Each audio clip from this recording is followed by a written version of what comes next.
E aí, galera, vamos começar este vídeo, a iniciação deste curso com o quê? Pilares da calistenia. Mas antes, se você está aqui, muito obrigado se você clicou nesse link e você está nesse módulo totalmente gratuito de iniciação, abertura e espero que você goste do conteúdo, né?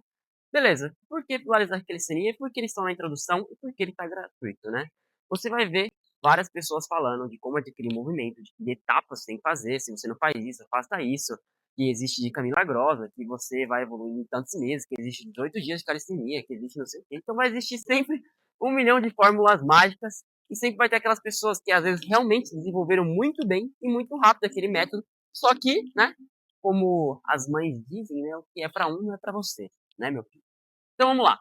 Beleza, antes disso, se você, esse tópico é para quem tem que construir do zero, se você é iniciante, ou você é avançado, às vezes sempre tem algo que você tem que construir do zero, tipo o quê? Um movimento, um shape, o peso na balança, uma força, e por aí vai, né?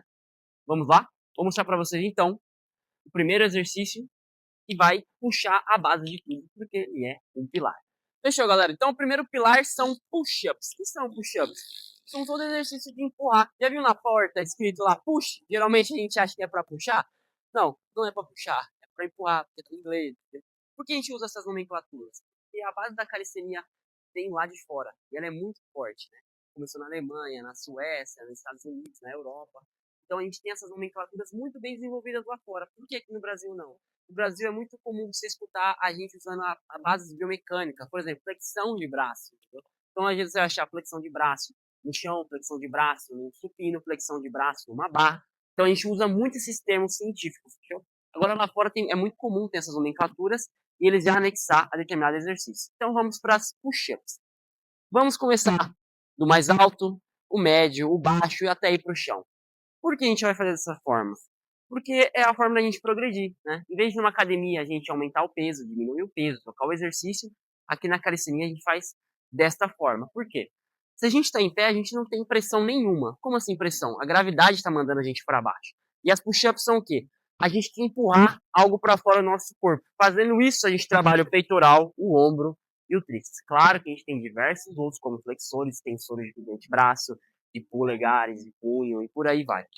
Core sempre ativado, glúteos e por aí vai. Então o corpo inteiro trabalha junto, fechou? Então as push-ups são nada mais, nada menos que tudo que a gente empurra.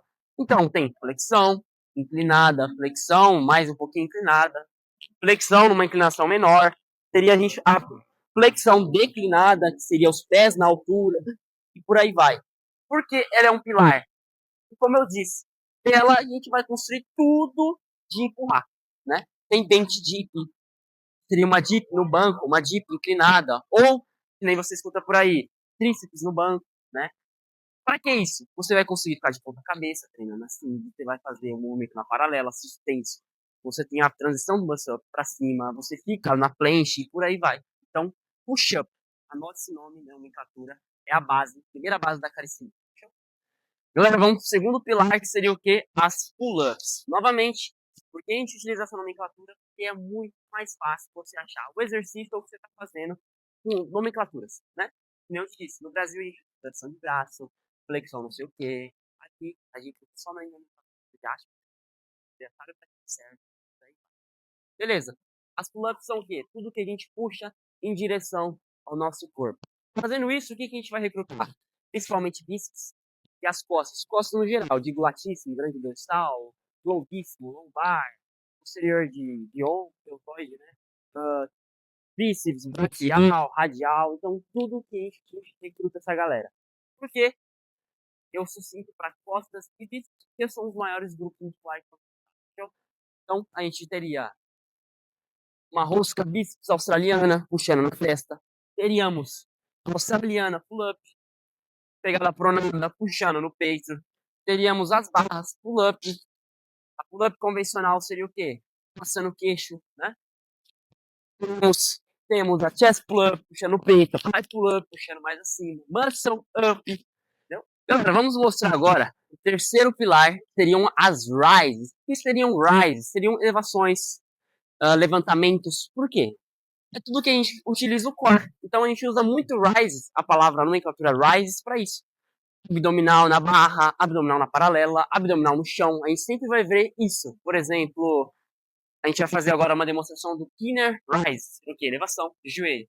Também temos Leg Rise e por aí vai. Então tudo que tiver Rise ou Press são elevações ou pressões para a gente subir para um movimento determinado.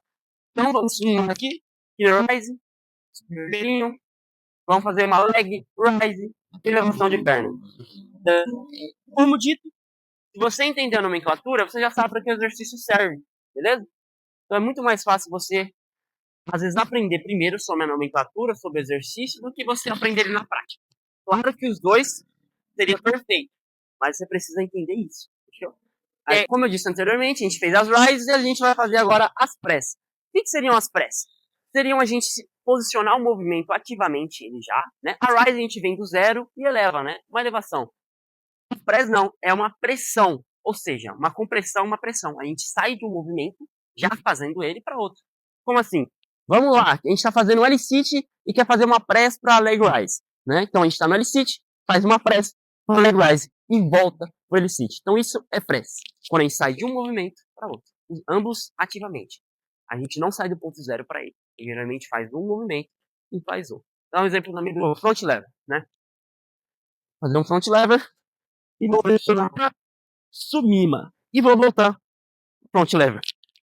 Entendeu? Então esse é um pilar, você vai ver em tudo.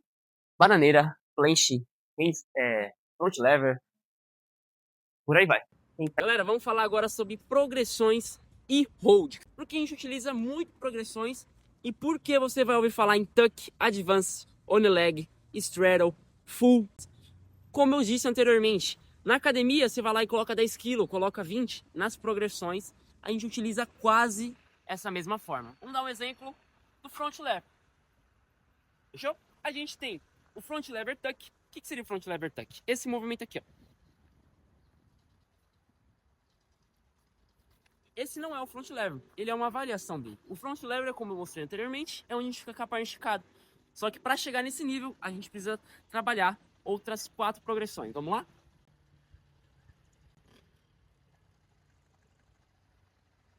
Beleza, você vai ver pessoas que às vezes não fazem todas essas progressões e dominam o movimento. Mas como eu disse anteriormente, a gente poderia definir elas como 5 kg, 10 kg, 15 kg, 20 kg e o full como 25 ou 30 kg. Só que o problema disso é que é o seu peso corporal. Então a gente utiliza essas progressões para poder facilitar o seu desenvolvimento. Então essas foram as progressões: tuck, advanced, on leg, straddle e full.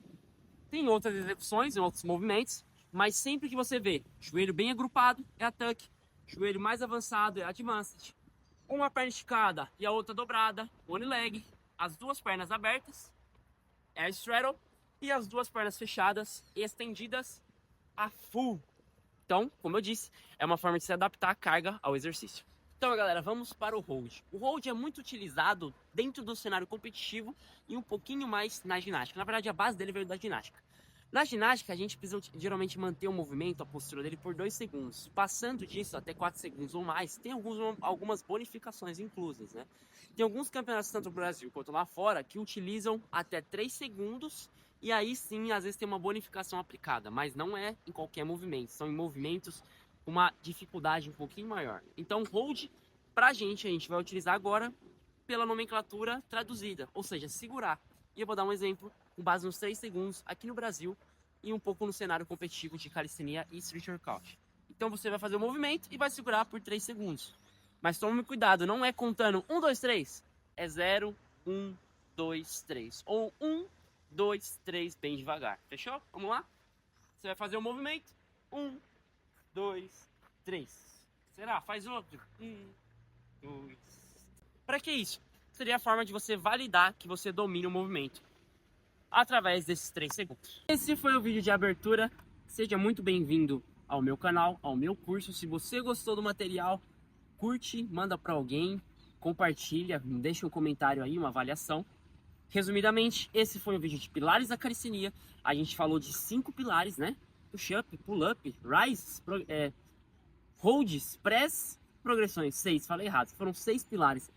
Muito conteúdo. Ao decorrer do curso é trabalhado destrinchando detalhe por detalhe e sempre aplicando com eficiência, fechou? Então é isso. Calistenia Maia, Léo Pacífico. Tamo junto, vamos pra cima.